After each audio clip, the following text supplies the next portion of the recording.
Potatoes and cheese pierogi. Yes, it is time to make pierogi since I am Polish, but of course we have to. Welcome to this Cooking with Love channel.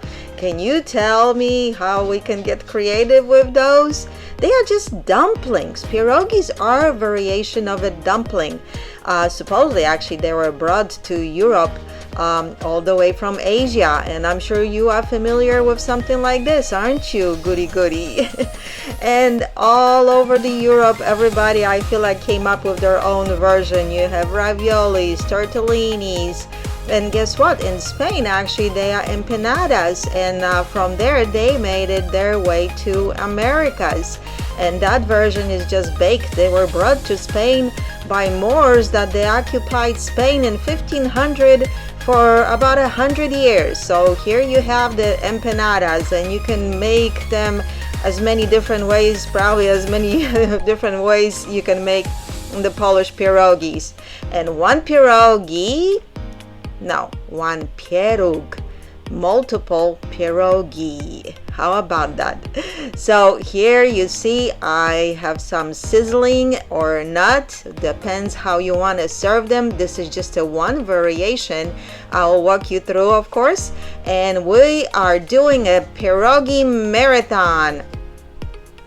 You can make the pierogi so many different ways, so I am putting out few videos with different type of pierogis and step-by-step instructions all the way from the scratch. We will make our own dough and different type of fillings and even serve them different way, because one type of pierogi, believe it or not, it can be served even different way too. So this is very versatile recipe here, and we will have, I hope, a lot of fun with it. I hope I'm getting you excited. You see, I will even show you how to make this fancy edging for the pierogi that you probably seen out there, or if you are not comfortable, you can do it in a different way. I'll explain everything to you anyway. This is really not requiring any fancy tools, and it is not as difficult as it seems like, and it can take your food and last it longer way. So let's cook. Yes, we have to cook 4 medium potatoes, and they need to be also peeled. And I used potato ricer. I prefer it here. You can use potato masher, of course, too. You want to let them cool off once you press them through the ricer or the masher, because we are adding 1 cup of cream cheese to it, and you don't want that to be warm. So in the meantime, we'll saute it and dice some onion to saute it. This is just a half an onion, and that half an onion needs to just get that nice goldish color, and we'll scoop it out, however, with a spoon and leave that oil there.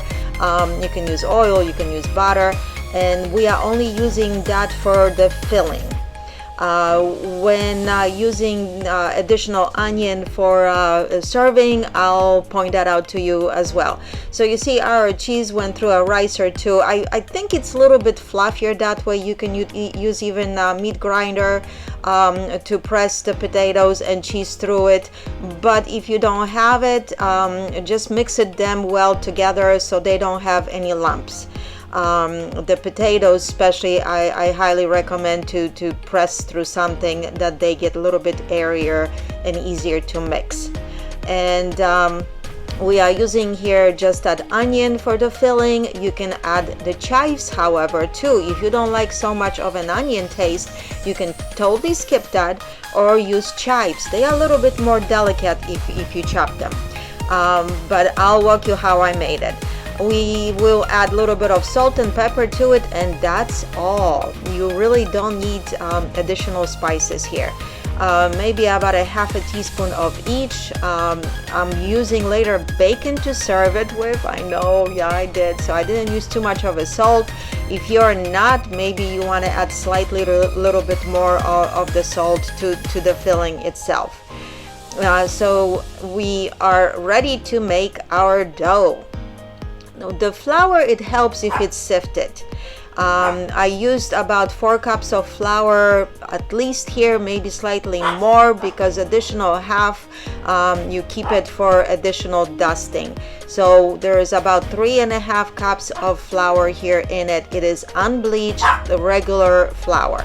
I know my doggies are on guard out there if you hear them. So we are using on the counter. You can mix it, or you can mix it in a bowl if you're not feeling comfortable to fix that on the counter.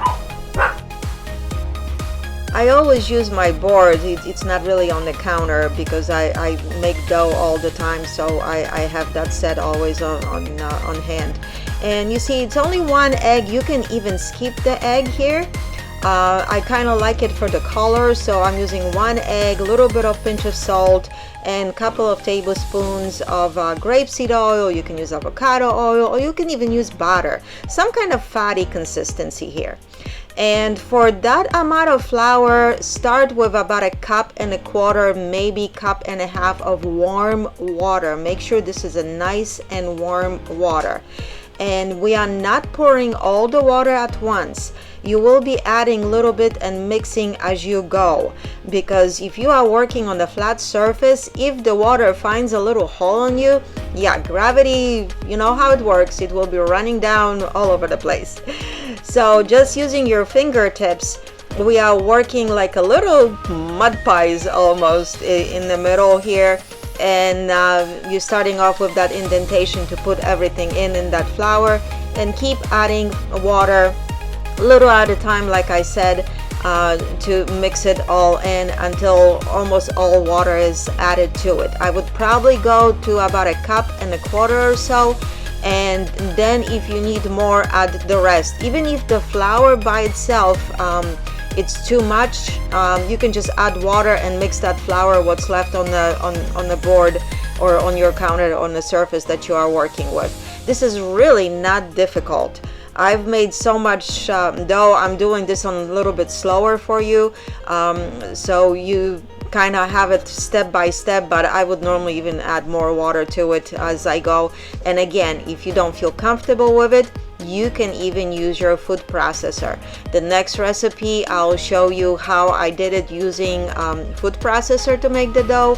You can even use bread machine for that to make the dough. This is a very simple dough, and if you want to make it in the bowl and then transfer to a surface that you are working with, that's wonderful too.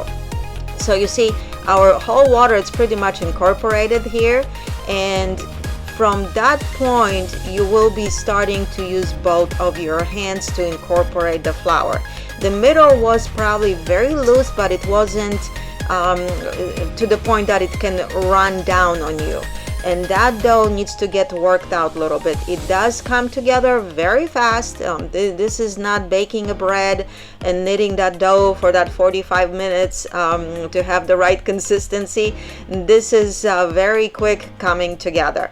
And again, you can make that in whatever electrical tool that you want to experience with, because these measurements are pretty fine with that. If you are not using an egg, you might have to add a little bit more flour. Listen, you can even add sour cream to this. You can really play with some ingredients. I like to add the egg, like I said, a little bit for that color, so it doesn't come out too dull, the flour. I remember the days going with my grandpa actually to make flour from our own grains, and that flour was so good that you really almost didn't need the egg because it had beautiful color. But that was then. And I remember the mill that my grandpa took me there. It was even wind operated. Oh no, not wind, I'm sorry. It was water operated in my little village that we had. And the smell of the flour, you would have to be there to know what I'm talking about. But let's go back. So you see, we are working all our flour that you have it on your surface there into that one bunch of it. Just clean off your hands a little bit and work it back into the dough. you'll get the hang of it because the dough will not be sticky, but you want to make sure it is nice and soft, it is nice and flexible, something that it can get rolled out very easily.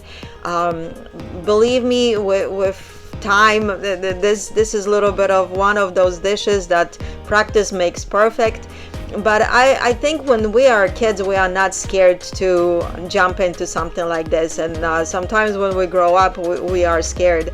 So I encourage you not to be, just have fun with it, because once you make it, you will know what I'm talking about. I actually prefer to make the dough by hand.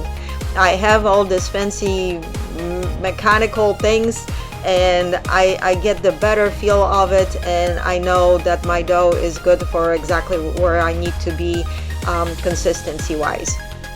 And if the dough is a little bit too wet and it's sticking to your board, that's where the extra flour comes into play. I will be dusting underneath of that dough to make sure that I am not sticking. You don't want to overdo it because it will get dried out, and it will be too stiff to roll it out. Or it won't, it will not be as flexible. You want to make sure it's nice and soft. You see, now I'm working it with all my hand and squeezing it together and rolling it out at the same time to have that nice consistency. And when I see it that it's starting to stick on me lightly, my hands, they are in flour too, because you don't want your hands to be wet, you don't want your hands not to have flour, because that dough will not get worked out the way it should.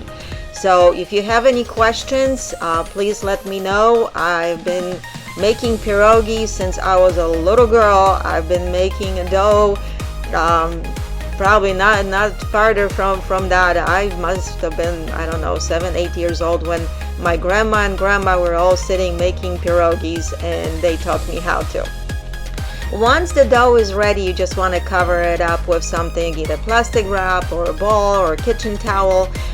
Just let it rest for about 30 minutes, and in the meantime we can finish up our filling for the pierogi. So just incorporate all that onion and salt and pepper, and mix all your potatoes and cheese all the way through the bottom of the bowl until it's nice and creamy consistency. This is a good pierogi to make it as a starter, and I'll tell you why later, because the filling here, it's easier to work with, and I will point that out when what I'm talking about once we start to make them. So when that is done, if you wanted to, you can in the meantime also prepare your bacon if that's what you are serving with. I only use a couple of strips here of bacon that I've chopped up, and I sauteed it like this because that's what I'm using for serving. So I took the bacon out when it was the right color with just a spoon that it doesn't took all the oil out of the pan, and set it aside so it was ready, because that's the drippings I'm gonna use once the pierogis come out of the water after boiling them.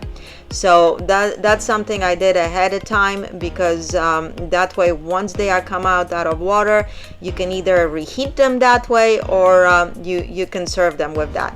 So we are getting ready our pot. This is a 4-quart pot that I cooked here, and I filled up with 3/4 way up with water that it was very well salted. And on the side, I always have my flour here. My dough is ready to get rolled out. So keep that extra flour somewhere on the side handy, so you don't have to get it all the time. And you see that dough, I only cut it to about 3 pieces to roll it out each portion. And set the rest of the dough aside and cover it again. And also you want to put a little bit of flour for your rolling pin. That's the tool that definitely you gonna have to need it, and hopefully you have it. So you see, cover the rest of it and let it aside, because here in air conditioning I notice the dough gets dried out very fast too. So if you are making the pierogis and they are laying down on the side for a while, you might want to also cover them up with like a kitchen towel if you're not boiling them fairly soon. So you see, I'm rolling out on that piece that I took to like a disc, and first I did it by hand like that, to stretch out that dough, so I have a little bit less of rolling it out than just rolling out from a small little ball. And you need a nice surface to roll this out. And you have to push it down with kind of like with your weight. In Poland, actually, we had a special board that it was a little lower than your counters, so it was even easier to roll that out. You don't want to make it too thin, about 1/8 of an inch, and just spread the flour around and work your way around it, keeping that like an oval shape, round shape, or so once you rolling all of it out. And yeah, like I said, it was actually called stolnica, that board that my mom had, and it was to make all the pasta, pierogies, and whatever else that required some extra surface, that it was always clean and always ready to use for stuff like that. And again, if it was a little bit lower, you have more of your body weight. So if you have a possibility to set this on some kind of area that it's a little bit lower, that would help you. That's something I'm recommending you if you need to. I am doing this on the height of the counter. There is no problem here whatsoever. And you see, you can use different tools. You can use lid from the wide mouth jar here. This is about 3 inches. I use this glass that is slightly under 3 inches, oval shape, and you just want to cut those out and fairly close one to another, because you want to use up as much as dough at a time that you can. And of course, with the leftover dough, we're just gonna continue that, roll out each piece, and we will be filling with our potato and cheese filling here. So you see, you're just cutting out cute circles like this, and if one comes out maybe not perfect like that one you see right there, that's okay too. No end of the world. They don't have to be completely oval there. You can work this out as well. And don't throw this dough away, because at the end we'll take all the scrapings of it, if you want to call that that way, and you can roll this all over again for additional pierogi, or if we have a leftover, I'll show you what else you can do with it. So here you have the dough covered with the saran wrap, or like I said, some kind of underneath the bowl you can set it to. Get ready a cutting board that it's dusted with flour. I found this to be the best option to work when you are setting ready pierogis. The reason is because you will bring them to the pot if your stove is not right there or something, and you don't have to travel across the kitchen. There's my little tip I was telling you about, that this is a little bit easier to make it. If it helps you, you can make out of this filling little balls. So maybe they will fit easier for you into that little circle of dough cut out. And you just fold them up and make sure they are tightly squeezed, that there is no opening, and you want to go over that maybe a couple times. And you see, you just folding and pinching like that. You don't have to. You can use a fork if you wanted to use that for decoration. I'm sure you've seen that done that way, or just leave it closed in that way as it is. My grandma taught me actually how to do this, and this is how I always make my pierogi. You see here, I don't even make that little ball, but if it helps you, make about a golf-sized balls, and you will be enclosing them in that dough. And just go around a couple of times, make sure that there is all solid, because if there is no connection, guess what? Your filling will be flying all over the place out in the boiling water. This type of closure, it's additional, not only looks cute, doesn't it, but also make sure that nothing comes out of that pierogi. I've always made them that way. I cannot help it. I just have to make them that way. And believe me, with practice, my kids, they love to make them that way too. And hope maybe one day my grandkids, they'll learn too how to make pierogis as well, and so on and so forth. How about it? And you just keep on going and sealing those edges of the pierogi. Sometimes if one side is wetter than other, I would recommend to keep that side to the inside of the pierogi, if you're picturing what I'm talking about, if you have less flour on that one side, because sometimes when you're rolling the dough out, one side might be a little bit feeling wetter, stickier. That way this will glue a little bit better. That's the side you want to put the filling of the pierogis in. And yes, just keep on rolling out the portion of the dough and cutting out those little circles and keep filling them out with the fillings. And I think it's a great thing to do as a family. And what's nice about this is that you can come out with extra food. You can make so much more if you wanted to at one sitting, and they freeze very well. And you can serve them very easily, reheated. It's a ready-to-go dinner, and it makes your life much easier. That's how we did it too. When it was my grandma and my mom, we would all sit down and make a bunch of pierogis at a time. And we made different pierogis, and I don't know if you came across those. These are kind of called Russian, Ukrainian, or wherever, just like I said, potato and cheese. But we made different pierogis, so stay put. Make sure you hanging around my channel to find out deliciousness. There's more to come. So our water is boiling and we are adding pierogis. One little tip, just dip. I know my camera is fogging up over here, but you see, when I'm adding the pierogi, that one tiny bit is in the water. If you do that, the pierogi will not splash that hot water back into you. If you dump them too high, that water likes to splatter. So there is that little tip. Another thing, use a soft utensil like the wooden spoon or plastic to make sure that you mix them all the way from the bottom. When they are still sitting on the bottom like this, you want to come back and do that again, because that's the timing that they like to stick to the bottom. And you want to make sure that nothing is getting stuck to the bottom, and they slowly will come up to the top. Always put pierogis in a boiling water. When the water is not boiling, you have to wait, and you have to make sure the water is back to boil. If you use a few batches of pierogis and the level of the water went down, you might have to add a little bit of that water back to the pot. You don't want to overcrowd them. You see, this one, I only put about 10-12 pierogis maybe in here because there will be too much of them on the bottom. So you will be cooking them in few dosages here, just like I did it here. And yes, make sure the water is salted. And leave them there maybe for a couple minutes, and once they are all on the top, they are ready to come out. And you scooping them up with some kind of slotted spoon like this, and you can either put them in a strainer or some kind of platter or just a regular plate to have them ready to serve hot like this. I'll show you how to. Or if you wanted to, you can reheat them easier, or I actually like to eat them the second choice. I'll show you too. So you see, they are coming out of the water and they are nice and hot, and they are ready to serve just like this if that's what you want to do.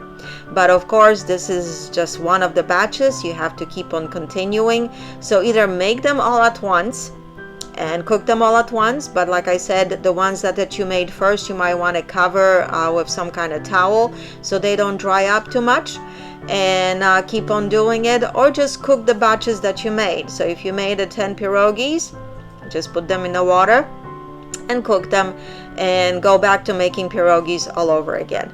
So you see, this is really not hard whatsoever. Once you make them once, if you haven't made them, you will find this is nice and easy. Just make sure, like I showed you here, that you don't have the filling on the rims of it, and you can close this nice and easy.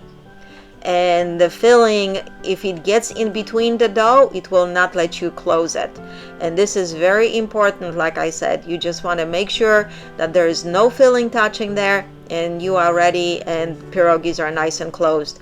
I think there's nothing worse than just getting dough to eat with the filling gone out of the pierogis. So here you see, it's something that I can assure you, if you haven't made them, after a couple pierogis, you'll get the hang of it. And if you have any dough leftovers, you can either make a pasta or even wrappers like this. So the wrappers, you just put them in a frying pan with nothing, no oil, no nothing, on the hot, medium hot stove, and just get the little bit of a color here, and you have a ready wrapper. And if you wanted to, you can make them in circle like this too.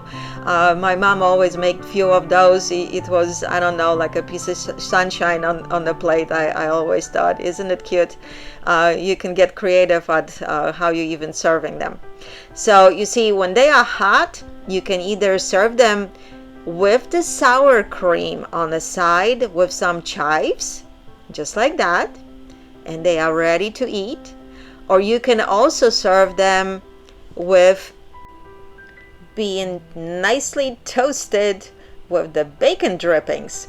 So you see, the bacon pieces are scooped out from here because you don't want to get them on the way for the pierogies, and just move them slightly when you set them in the dripping so they don't get stuck. You can also cook them in the butter. You can also cook them in coconut oil. You can cook them in grapeseed oil, or even butter and sour cream. And you see, once they get that nice color, you flip them around, and you do the same thing on the other side. And like I said, this is with the bacon, so this was the time to add the bacon to get it all reheated. And when you putting pierogies, they're gonna have a wet side on the bottom of it if you're cooking them fresh. I would recommend to put that side to the top, because if you do it on the bottom, that oil getting mixed in with a little bit of a moisture. If the pierogies are fresh, you know how the water reacts with the oil. You know what I'm talking about.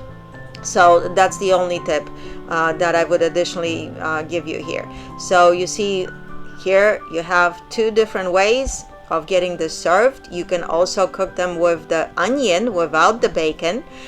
So if you wanted to cook some extra onion that I told you previously to cook half of it, maybe you want to use a whole one, and use half of it for the filling, and use the other half to saute these pierogies with those onions, and do it just like I did it with the bacon. Add that onion at the end, and you see what a presentation. This was a delicious meal. These are probably my husband's one of the favorite ones, although I don't know, because there's more to come, and every single time the side effects were the same: empty plate. So here is one of the kinds of the pierogies. I'm sure you will enjoy it, because we always do. And stay put. Like I said, there will be more to come, because just like any other dumpling out there made around the world, they can be done with vegetables, they can be done with different type of meat, and I'm making some more. So subscribe to the channel, and we'll be making more pierogies, and I'll be explaining more about it, how to do it. I think this is something we don't make enough, and it could make your life easier, because on the weekend, if you have that extra time, you can make extra food, and it's ready for you, for your whole family, on the day that things are maybe a little bit too crazy. Because just take them out for a little bit, let them defrost, and they are ready to be sauteed again, and they are good from the freezer. I would store them in a container lined with a parchment paper, or like in a Ziploc bag, that they are laid out not on top of each other, because that way they will not stick to each other. So when you're freezing them, that's additional tip too. So if you have any other questions, let me know. And thank you for watching. We'll see you next time with different kind of pierogies. Stay put.